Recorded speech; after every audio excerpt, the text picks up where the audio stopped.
Officer Jones loved his job. The town of Harmony Creek wasn't exactly a hotbed of criminal activity, but that was just fine with him. He took immense pride in keeping things orderly and safe.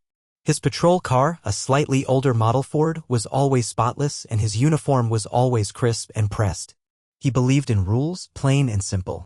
Rules were there for a reason, and everyone, no matter who they were, should follow them. He wasn't a mean officer, not at all. He just had a strong sense of right and wrong, and he felt it was his duty to uphold the law.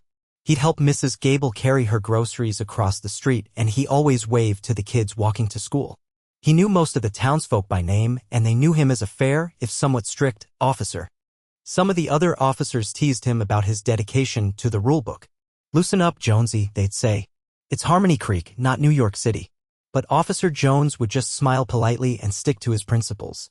He believed that even in a small town, the rules were what kept everyone safe and happy.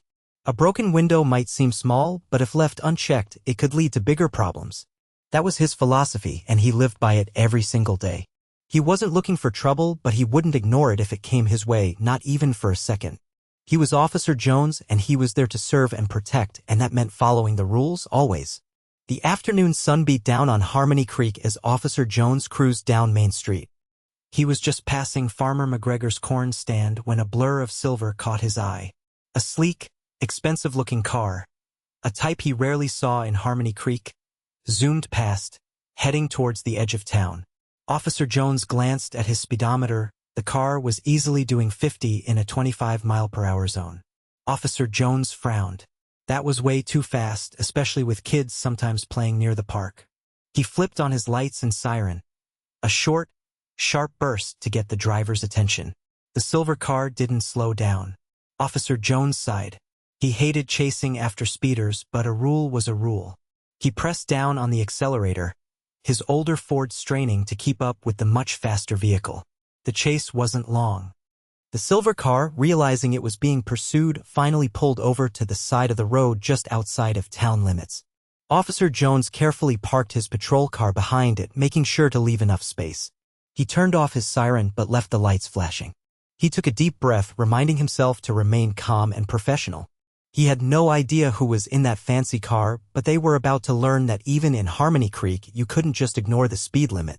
He grabbed his ticket book and walked slowly towards the driver's side window, ready to explain the violation and issue a citation. He had a feeling this wasn't going to be a simple traffic stop.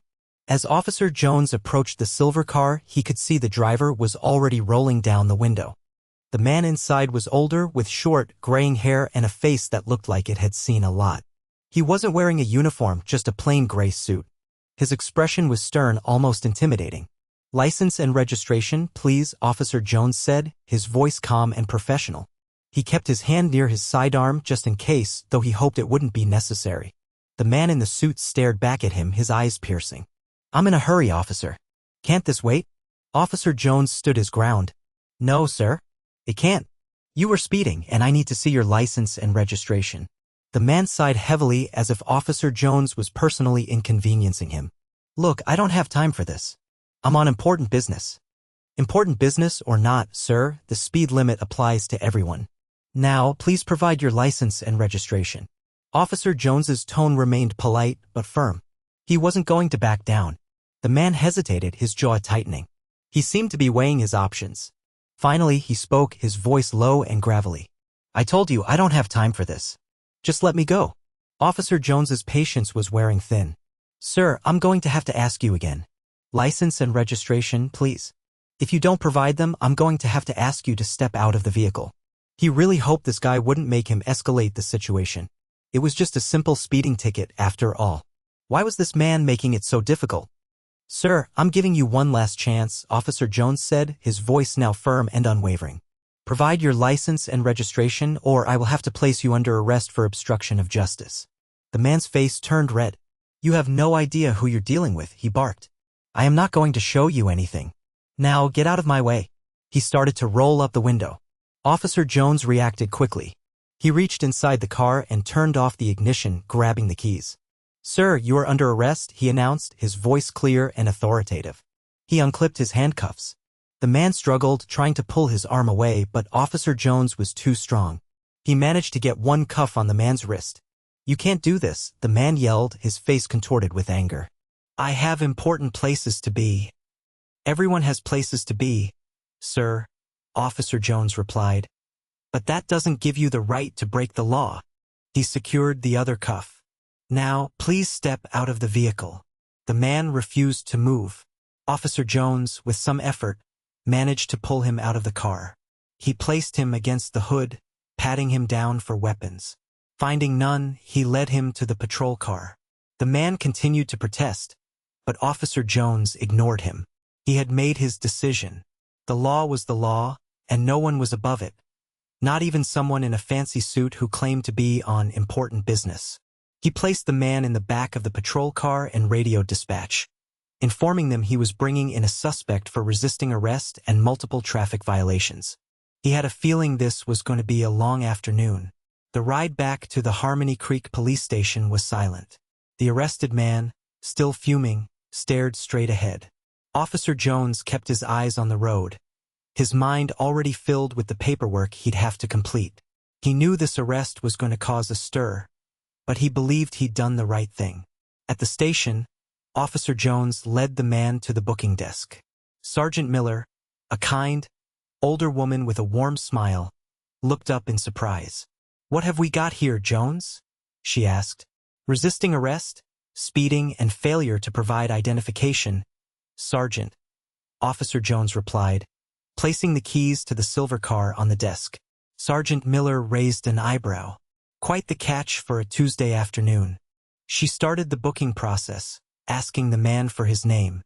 The man hesitated, then finally spoke, his voice grudging. "Thompson, General Thompson." Sergeant Miller paused, her fingers hovering over the keyboard. "General Thompson." She looked at Officer Jones, then back at the man. "As in, a United States general?" The man glared. "Yes, that's exactly what I mean." Sergeant Miller's eyes widened. She quickly typed the name into the system. A moment later, a picture flashed on the screen, a photo of the same stern-faced man, but this time in full military uniform, adorned with medals. The caption read, "General Mark Thompson, United States Army." A stunned silence filled the room. Officer Jones stared at the screen, his mouth slightly agape. He had arrested a general? The other officers in the station stopped what they were doing and gathered around, murmuring in disbelief. Even the usually unflappable Sergeant Miller seemed shaken. Everything had just changed. What had Officer Jones done? The buzz of disbelief hadn't even died down when the front doors of the police station burst open and Mayor Mildred McMillan stormed in, her face a mask of fury. She was a small woman, but when she was angry, she seemed to grow twice her size. "What in the world is going on here?" she demanded, her voice echoing through the station. She spotted Sergeant Miller. "Mildred, tell me this is some kind of joke." Sergeant Miller, still looking flustered, stammered, "Mr. Mayor, I can explain." "Explain what?" "Explain why I just got a call from the governor's office demanding to know why we've arrested a decorated war hero." The mayor's gaze landed on Officer Jones, who was standing near the booking desk, looking like a deer caught in headlights. "Jones, what have you done?" Officer Jones swallowed hard. I arrested him for speeding, resisting arrest, and failure to provide identification, Mr. Mayor." The mayor's face turned an even deeper shade of red. "You arrested a United States general? Do you have any idea the kind of trouble you've caused?" She marched over to Officer Jones, her voice rising with each word. "General Thompson is on a secret mission, a very important mission. Because of you, you little rule follower, you may have jeopardized national security." Officer Jones shrunk under the mayor's tirade. He had never seen her this angry before. He had only been doing his job, following the rules. But now it seemed those rules had landed him in a whole heap of trouble. He glanced at General Thompson, who was watching the scene unfold with a grim expression. He realized the situation was far more complicated than he could have ever imagined. He really messed up. The mayor finally paused for breath, her chest heaving. The entire police station was silent, everyone waiting to see what would happen next.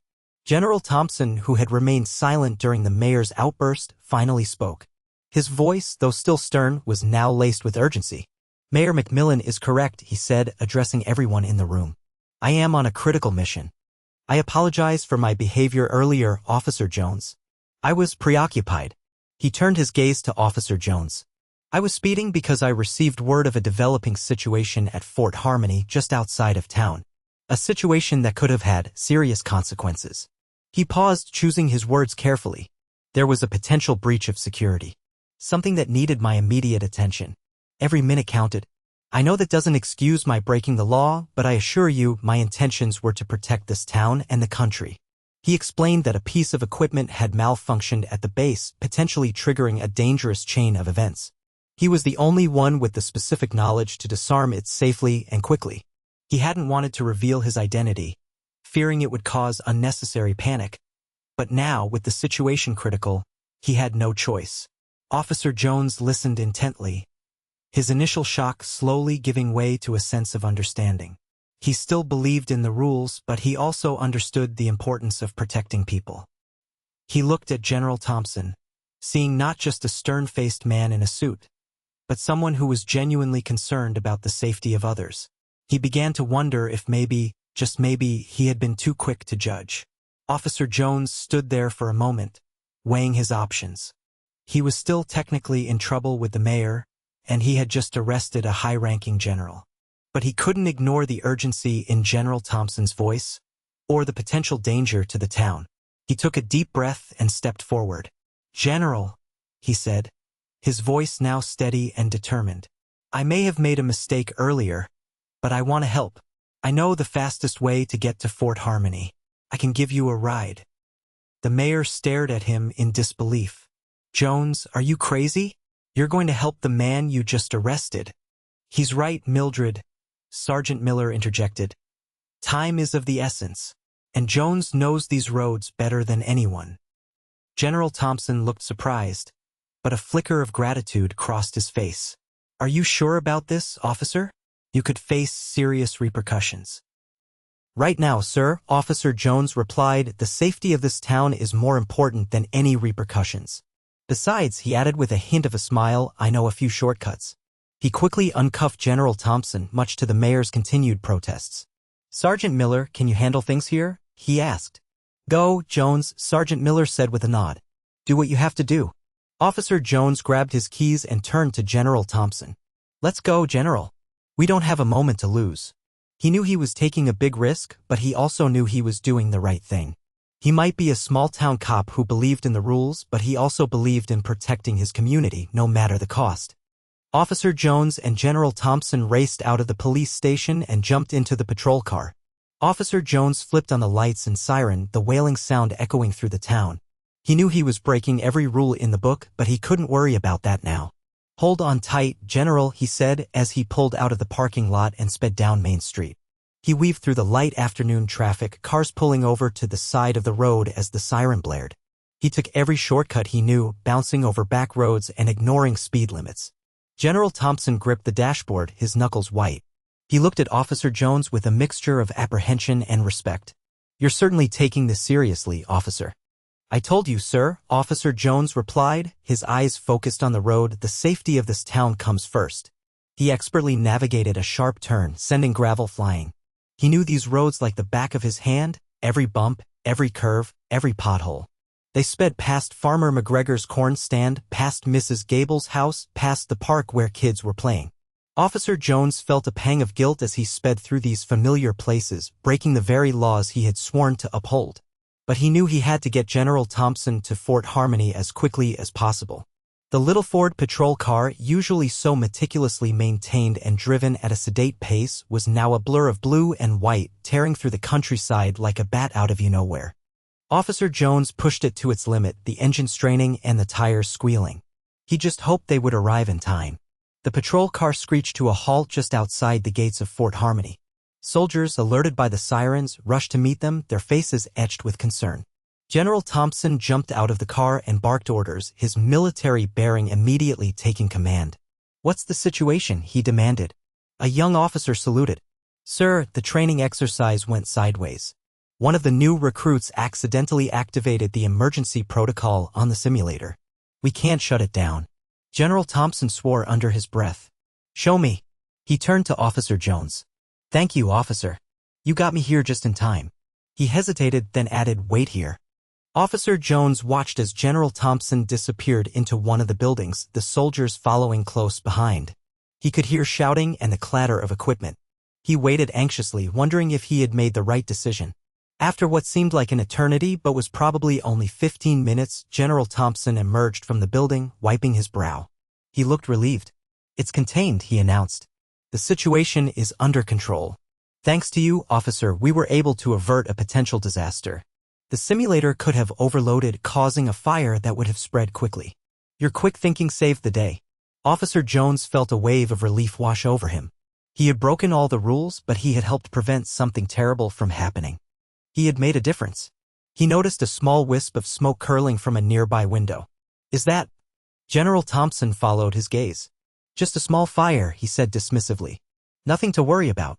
The fire department is already on its way. He clapped Officer Jones on the shoulder. Again, thank you, officer. You have my gratitude. As the fire trucks arrived, sirens cutting through the air, General Thompson turned back to Officer Jones, his expression now softer, almost humble. Officer Jones, he said, extending his hand. I owe you a sincere apology. I was wrong.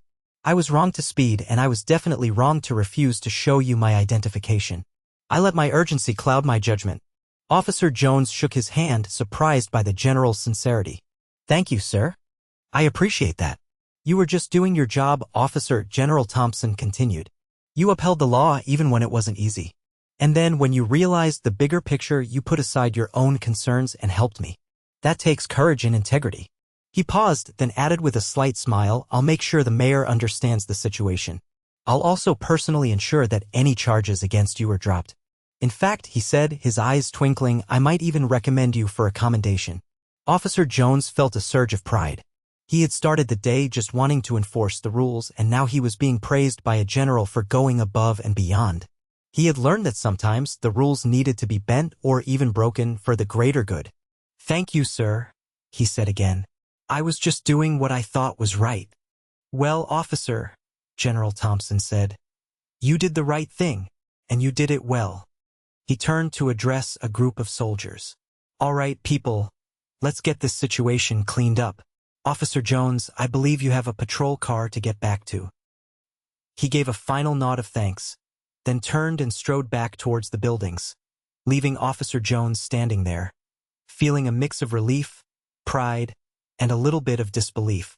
When Officer Jones arrived back at the police station, he was met with a completely different atmosphere than when he had left. The tension was gone, replaced by a buzz of excitement and congratulations. Sergeant Miller greeted him with a wide smile. You're a hero, Jones, she exclaimed. The mayor is waiting to see you. And General Thompson called, he explained everything. Officer Jones took a deep breath and walked into the mayor's office, bracing himself for another scolding. But Mayor McMillan stood up as he entered, her face beaming. Officer Jones, she said, extending her hand. I owe you a huge apology. I was completely out of line earlier. I had no idea what was really going on. Officer Jones shook her hand, still a little surprised by the sudden change in attitude. General Thompson told me everything, the mayor continued. About the situation at Fort Harmony and how you got him there just in time to prevent a disaster. You showed incredible bravery and quick thinking, officer. You put the safety of this town above everything else, even your own job. She paused, her voice filled with genuine admiration. I was so focused on the rules, I forgot what really matters. Protecting our community. You reminded me of that, Officer Jones. Thank you. She went on to praise his dedication and his willingness to go above and beyond the call of duty. She even admitted that she had been wrong to underestimate him. Harmony Creek is lucky to have you, Officer Jones, she said. You're a true asset to this town. She then told him about the commendation General Thompson had suggested, and how she planned to make it a town-wide celebration. Officer Jones left the mayor's office feeling like he was walking on air. The day had started with him just trying to enforce the rules, and now he was a hero. It was a day he would never forget. A week later, Harmony Creek held a town-wide ceremony in Officer Jones's honor. The entire town square was decorated with red, white, and blue banners. A stage had been set up, and people from all over Harmony Creek and even some from Fort Harmony gathered to celebrate. Mayor McMillan, looking much more relaxed than she had the day of the incident, stood at the podium, beaming. Today, she announced, we honor a true hero, Officer Thomas Jones. The crowd erupted in applause as Officer Jones, dressed in his best uniform, stepped onto the stage. He felt a little awkward but also incredibly proud. General Thompson was also there, standing beside the mayor. He stepped forward and pinned a medal onto Officer Jones's chest. For your outstanding service and dedication to the safety and well-being of Harmony Creek, he said, his voice booming. You have shown that even the smallest town can produce the biggest heroes.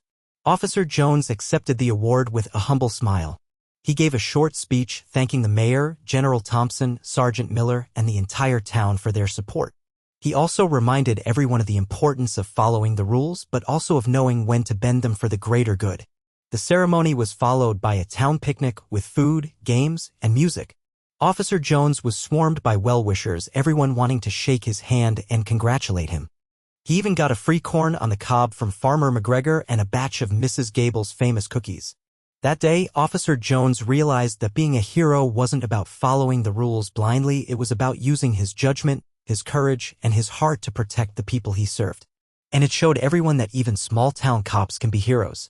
Weeks turned into months and life in Harmony Creek settled back into its usual rhythm. The excitement over Officer Jones's heroism faded, but the lessons he had learned remained.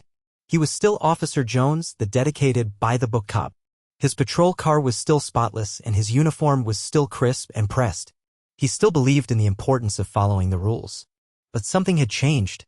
He now understood that there were times when rules needed to be bent or even broken for the greater good. He had learned to trust his instincts and to use his judgment. He had learned that being a good officer meant more than just enforcing the law, it meant protecting his community, no matter the cost.